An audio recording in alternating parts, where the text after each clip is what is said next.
They were well-armed, and security analysts say well-trained, calculated killers. Not suicide gunmen, not lone wolves. A team of 3 making their getaway in a waiting car. Those people were trained, and were probably trained in real condition, in war condition, and that's take us to Syria and to the Syrian jihad. French police are now on a massive search. They say they know whom they're hunting.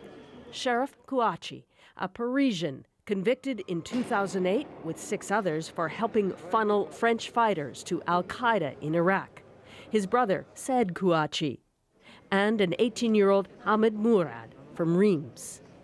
Charlie Hebdo was no stranger to threats, a satirical magazine which pilloried politicians, the prophet, and all religions. In 2011, its enemies torched the offices.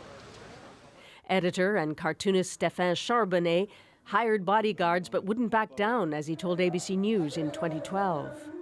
I prefer to die than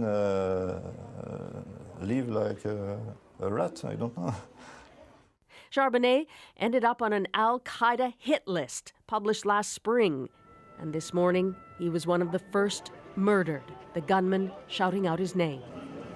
The brutal attack shocked France, but didn't totally surprise. Authorities say several plots had been foiled recently, and they'd tightened security over the holidays.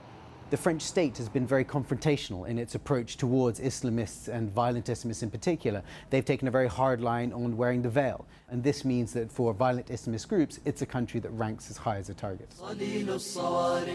Already, groups like Islamic State have packaged the attack in promotional video, but no group has owned it.